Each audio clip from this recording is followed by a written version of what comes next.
Infinite, हम सब जानते हैं अनंत, जिसने दुनिया के सभी मैथमेटिशियंस की दुनिया हिला रखी है। इनफाइनाइट आखिर क्या है?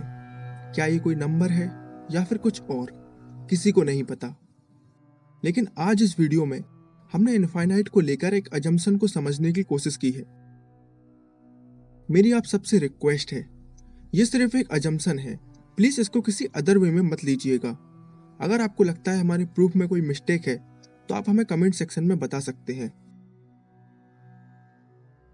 इनफाइनाइट एक नंबर है या फिर कुछ और, हमें नहीं जानते। लेकिन अगर हम ये मान लें कि इनफाइनाइट एक वैल्यू है, तो या तो वो एक ऑड नंबर होगा या फिर एक इवन नंबर। आप सब लोग शायद जानते ही होंगे इस सीरीज के बारे में, 1 -1 +1 -1 +1 -1 dash dash dash till infinity. इस सीरीज को ग्रांडी सीरीज कहा जाता है और ये इन्फिनिटी तक चलती रहती है। अगर नंबर ऑफ टर्म्स इवन हो तो इस सीरीज के सारे टर्म्स कैंसिल आउट हो जाएंगे और इसका सम 0 आएगा। और अगर ऑड नंबर ऑफ टर्म्स हो तो एक टर्म बच जाएगा और हमारा सम +1 आएगा। हम यहाँ कॉन्ट्रडिक्शन मेथड यूज करेंगे। सबसे पहले हम ये मान लेते हैं कि इन्फिनिटी एक इवन नंबर है, तो हमारी सीरीज का सम 0 आएगा।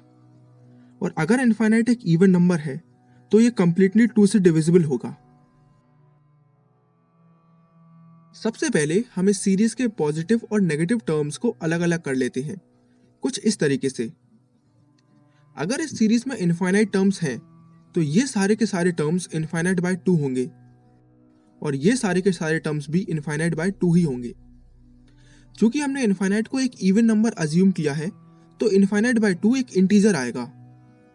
और हम ये बात जानते हैं कि नंबर ऑफ टर्म्स हमेशा एक इंटीजर ही होता है, वह कभी डेसिमल नंबर नहीं हो सकता। तो ये बात यहाँ वैलिड हो जाती है। लेकिन अगर हम इनफाइनाइट को एक ऑड नंबर अज्यूम करते हैं तो इस सीरीज का सम +1 होगा।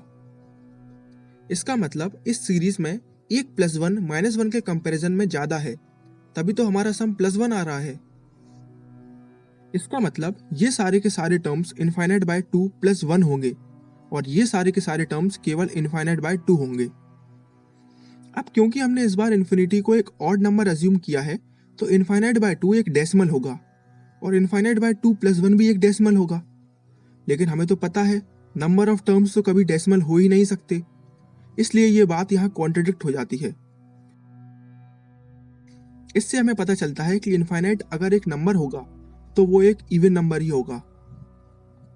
अगर इनफाइनाइट एक इवन नंबर है तो रामानुजन ने जो इनफाइनाइट समेशन दिया है, जो कि है 1 +2 +3 +4 dash dash dash till infinity is equal to -1/12, ये शायद गलत हो सकता है।